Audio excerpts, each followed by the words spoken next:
ship hit us? How long could this stay afloat? I don't know. Doesn't really matter. We're not gonna make it through the day. Quarter shake. Episode 6 brought some answers to the intense cliffhanger from last week and gave us a strong glimpse into what we can expect for the future. In this video, we are going to break down everything surrounding Episode 6, explain the ending, and make our big prediction for Episode 7, all while highlighting our 5 biggest takeaways. Make sure to stick around until the end to see if you agree with our bold prediction. Let's dive in, starting with our first takeaway. Number 1, Tiana is at risk. Episode 6 starts with us finding Tiana Rainwater in a small Badland settlement with Hank.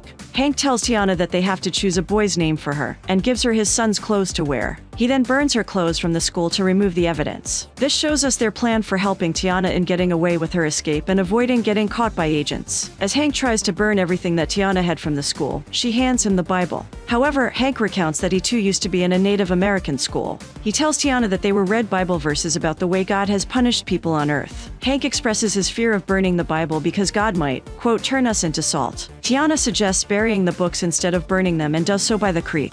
Meanwhile, federal agents show up at Tiana's grandmother's house. Her grandmother tries to get them out of her house, but one of the agents pushes her. She then hits her head and appears to be dead. The marshals say that it is self-defense, clear that they are prepared to cover up the murder. We'll have to wait for Episode 7 to learn more about what comes next for Tiana, but the force with which the marshals are looking for her is unsettling. Speaking of cliffhangers, let's turn to our next takeaway. Number 2, Spencer and Alexandra are alive. After the cliffhanger ending of last week, we thought for sure that Spencer and Alexandra had died in the tugboat crash. However, we see Spencer surface in the first scene back at the boat. We aren't sure about Alexandra until we hear her pounding from inside the boat, and we see the two reunited. Still, the two are far from safe, as they are stuck on an overturned boat in the middle of the ocean without any supplies. There is some reason for hope though, as Spencer did make contact with someone over the radio before the ship crashed. However, the two are threatened by more than just the isolation. While fighting dehydration and heat exhaustion, they see a shark start to circle the boat and Spencer has to prepare his rifle. Finally, in the middle of the night, the two wake up to hear a foghorn and see a ship in the distance. After some uncertainty if they would be seen, a small boat from the ship tracks them down. The captain of the boat that rescues them tells the two that they are headed to Marseille, France. He gives them recommendations of which ports they can travel to, providing some hope. Although, the captain does mention that citizenship is needed to enter the US, something that Alexandra does not have. So, Spencer asks the captain to marry him and Alexandra. The captain agrees to do it and even offers some abandoned rings from a box, although the appeal of a dead sailor's ring is questionable. When Alexandra can't find any that fit, the captain offers her his wife's ring that he wears around his neck, showing a small sign that the universe might finally start to be working in their favor. With the two finally on course back to the States, we can look at our next takeaway. Number 3, Jacob's recovery and the grand plan. Jacob appears to be recovering well from his gunshot wound. When we find him again, he is walking around with a cane, looking much stronger than he did in the past episodes. He talks about how when Spencer gets back, they are going to develop a posse and prepare to get back at Banner and his crew. At this point, it is clear that this vengeance is the number one thing on his mind. At the same time, Kara and McDowell go through interviews to find and hire livestock officers. However, they don't have much luck, as it is hard to find quality officers. They do find one especially promising candidate though, a law enforcement officer from Chicago with a well-mannered temperament, who receives the job on the spot. Still, they have only 3 spots filled out of the 20 they need, and Kara is afraid that the Duttons are running out of time. After the interviews, she invites Sheriff McDowell back to the ranch. Back on the property, Kara talks to Jacob about how they are going to deal with their enemies. When the two look at a road being built in the distance, Jacob explains to Kara that Whitfield is building a mine above the main water supply of the ranch. He says that they own the land to the north and south of the ranch, so it is clear that they are trying to squeeze out the Duttons in the middle. Kara, knowing that Jacob is planning retaliation, has a surprise for him, and this is when law enforcement arrives at the ranch. Jacob and McDowell get into a shouting match. The sheriff isn't happy that Jacob hasn't said anything to law enforcement about the confrontation with Banner, but Jacob stands by the fact that he did what he felt was necessary. McDowell says that they will arrest Banner in the morning, but they need statements from each of the Duttons. These events bring us to our next takeaway. Number 4, solidifying relationships. A key theme of episode 6 was the disagreements between the Duttons and how they were navigated. For example, after the confrontation with McDowell, Jacob isn't happy with Kara involving the sheriff and starts to walk out.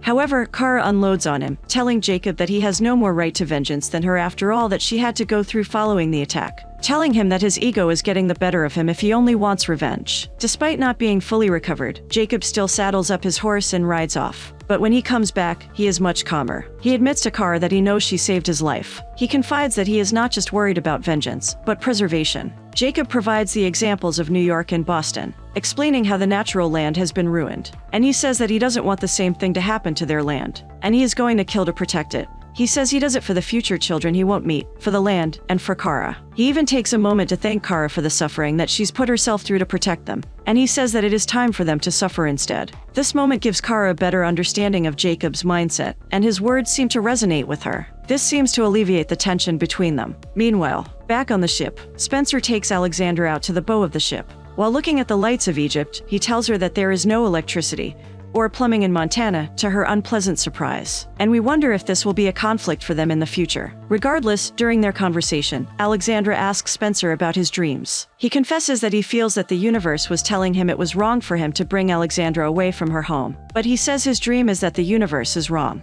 Although Alexandra tries to disagree with him, he is not confident. Still, Alexandra reassures Spencer that they are one now, telling him that she is his shadow and that wherever he goes, she will go. This conversation shows the two double down on their commitment to each other, giving us yet another example of the building strength of the Dutton force. Ultimately, we see key moments for both relationships as they each air out their feelings and deepen their commitments to each other, signaling a stronger Dutton defense. And with Jack and Elizabeth happier than ever, these relationships are solid. With that said, let's dive into our final takeaway and highlight what this all means. Number 5, what will happen next? Episode 6 was largely about seeing the Dutton forces continue to prepare for an offensive against Banner, as we see things slowly develop. Jacob's conversation with Kara is part of the strong foreshadowing of what is to come. He is driven 100% by his desire to get back at Banner's crew, no matter what. So we know that this plan will continue to develop. And now that he and Kara seem to have aired out their disagreements, we can probably expect a more unified force going forward. Meanwhile, Spencer and Alexandra are finally on course, and they too are on the same page and have deepened their commitment to each other. Altogether, things are finally starting to fall into place for the Duttons, and they are only becoming stronger. Spencer is on his way back, Jacob is recovering, relationships are strong, and the sheriff appears to be on their side.